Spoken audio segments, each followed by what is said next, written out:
Welcome back. आज से हमने मुस्लिम पर्सनल लॉ सब्जेक्ट स्टार्ट किया है, जिसकी आज पहली वीडियो होगी। और आज की इस वीडियो के अंदर हम मैरिज के टॉपिक को समझेंगे, मैरिज और उसके एसेंशियल को डिस्कस करेंगे। ठीक है, तो हम बिना किसी वक्त ज़ाय के वीडियो की तरफ ही आते हैं।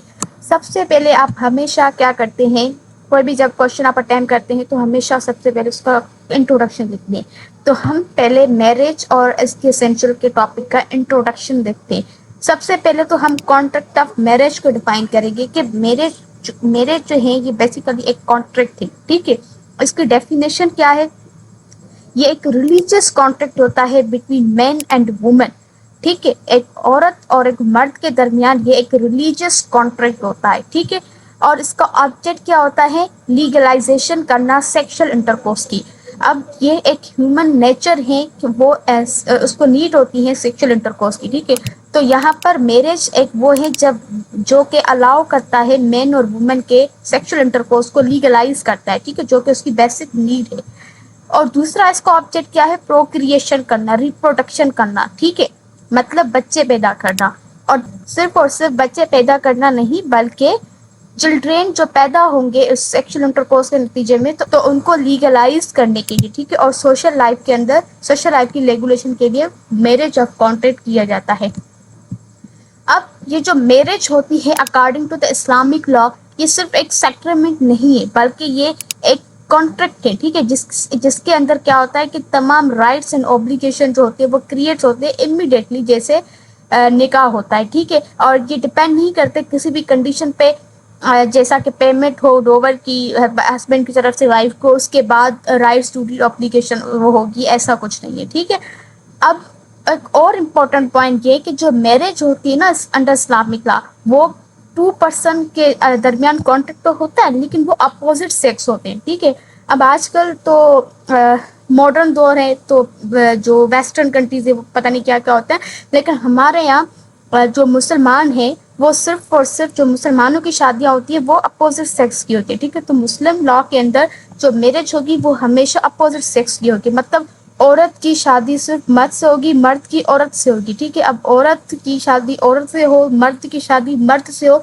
ऐसा कोई कॉन्सेप्ट इस्लाम के अंदर नहीं है। तो ये सारे लीगल मैरिज नहीं है इस्लाम के अंदर। ठीक है, तो यहाँ पर सेम सेक्स की कोई भी कॉन्सेप्ट नहीं है, कोई भी कॉन्सेप्ट नहीं है इस्लामिक पर्सनल लॉ के अंदर। ठीक है, अब मैरिज की इम्पोर्टेंस क्या है? इम्पोर्टेंस के बाद हम एसेंशियल की तरफ आ जाएंगे। सबसे पहले कि सेवरल ट्रेडिशन से holy prophet peace be upon him की, जो के कहते हैं कि होली प्रॉफिट कहते हैं कि मैरिज जो है वो मेरी सुन्नत है। बिकॉज होली प्रॉफिट ने भी शादियाँ की थी, तो डेट्स में ये उसकी सुन्नत है। और होली प्रॉफिट कहता है कि वो हम में से नहीं है जो सोलिमनाइज नहीं करता।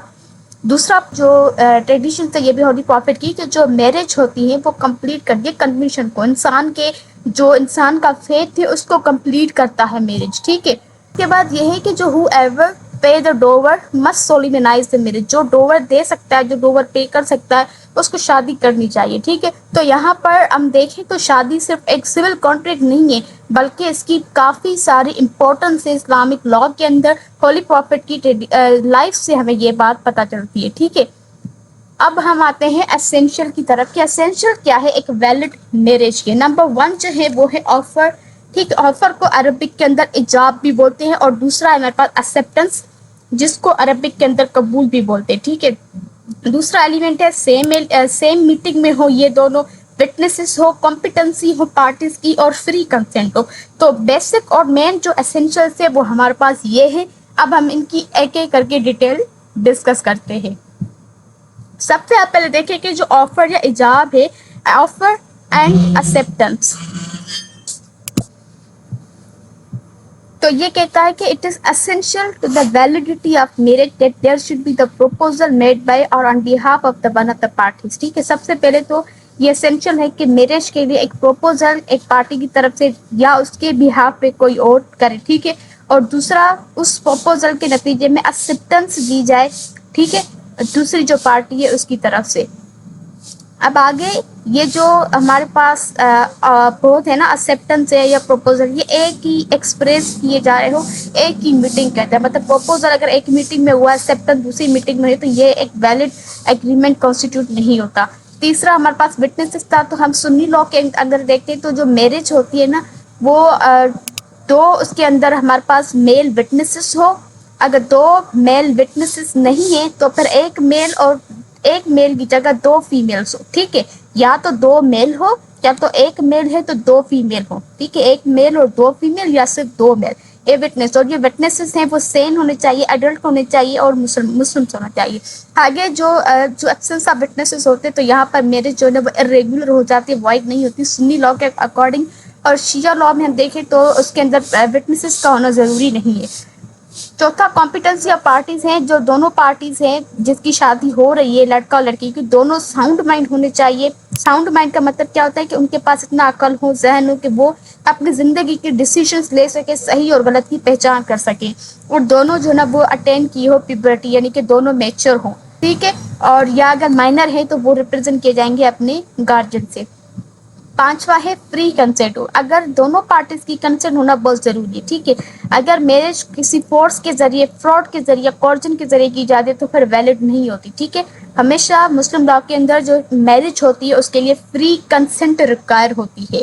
اس کے بعد ہیں, اب ہم ڈسکس کرتے ہیں, یہ اسینشیل تھے. اب ہم ڈسکس کرتے ہیں کیپیسٹی. ٹھیک ہے, یعنی کہ ہم اب ڈسکس کریں گے کہ ایک ایلیجیبلٹی کرائٹیریاز کیا ہیں. ٹھیک ہے, سب سے پہلے جو ہر مسلمان ساؤنڈ مائنڈ ہونا چاہیے. ٹھیک ہے, اور پیبرٹی کی ایج پر ہوں تو وہ شادی کر سکتا ہے. ٹھیک ہے, وہ ویلڈ میرج ہوگی. دوسرا ہم بات کرتے ہیں لونیٹکس کی اور مائنر کی. مائنر جو کہ ریچ نہیں کیا پیبرٹی کو. ٹھیک ہے, تو لونیٹکس اور مائنر کی اگر ہم بات کریں تو ان کے جو ریسپیکٹو گارجین ہوتی ہے ان کے ذریعے وہ میرج کو ویلیڈیٹ کر سکتے ہیں. نیکسٹ ہے جو مسلم کی میرج ہو وہ ساؤنڈ مائنڈ بھی ہیں اور انہوں نے پیبرٹی بھی اٹینڈ کر لی اور ان کی شادی ہو چکی ہے, تو کیا یہ وائڈ, وہ پھر بھی وائڈ ہوگا اگر اس کے اندر کنسنٹ نہیں. تو کنسنٹ کا ہونا ضروری ہے. اس کے بعد اگر ہم دیکھتے ہیں تو اسلام کے اندر کئی سارے سیکٹ تھے, تو بیسیکلی اس میں کوئی ریسٹرکشن نہیں ہے ریگارڈنگ دا سیکٹ. ٹھیک ہے, جو مسلم ہیں وہ شادی کر سکتے ہیں دوسرے سیکٹ سے. لیکن یہاں پر جو ہے نا وہ دوسرے ریلیجن کی جب بات آ جاتی ہے تو کچھ ریسٹرکشن ہے. اب حنفی لاء کے اندر کیا ہے کہ جو مسلم مین ہے وہ کسی بھی عورت سے شادی کر سکتا ہے جو کہ کسی, یعنی کہ جو ریویلڈ ریلیجن ہے نا, مطلب جس پہ کوئی کتاب نازل ہوئی ہو اس کو مانتے ہیں. جیسے اسلام ہو گیا, کرسچینٹی ہو گیا, جوڈیزم ہو گیا, تو ان پہ آسمانی کتاب نازل ہوئی. تو ہر وہ عورت جو کسی جس پہ مطلب آسمانی کتاب سے نازل ہوئے تو ان کو مانتی ہو تو ان سے وہ مرد شادی کر سکتا ہے. ٹھیک ہے, however جو مسلم مین ہوتا ہے وہ کسی ایسی عورت سے شادی نہیں کر سکتا جو کہ نہ مسلمان ہو اور نہ ہی کسی ریویلڈ ریلیجن سے بلانگ کرتی ہو. ٹھیک ہے, اور آگے ہے کہ جو پارٹیز ہیں وہ لیگلی ڈس ایبلڈ نہیں ہونی چاہیے. ٹھیک ہے, اگر کوئی لیگلی ڈس ایبلڈ ہے یا کوئی, یہاں لیگلی ڈس ایبلڈ کا مطلب یہ ہے کہ جو پروہیبٹڈ ڈگریز کے اندر ہمارے پاس فال کرتی ہے وہ آپس میں شادیاں نہیں ہو سکتی. ٹھیک ہے, اب پروہیبٹڈ ڈگریز میں کون کون سے آتے ہیں وہ ایک الگ ٹاپک ہے, اس کے الگ گراؤنڈ سے, 3 گراؤنڈ سے بیسیکلی وہ ہم آگے ڈسکس کریں گے. ٹھیک ہے, تو پروہیبٹڈ ڈگری کے اندر جو آتے ہیں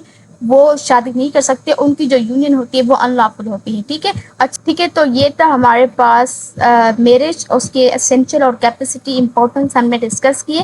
آئی ہوپ کہ آپ کو یہ ویڈیو پسند آئی ہوگی. اگر آپ کو یہ ٹاپک سمجھ میں آئے تو ویڈیو کو لائک کریں, کمنٹ سیکشن میں اپنا فیڈ بیک لازمی دیں اور چینل کو سبسکرائب کریں فار اپ کمنگ لیکچرز کے لیے. Thank you.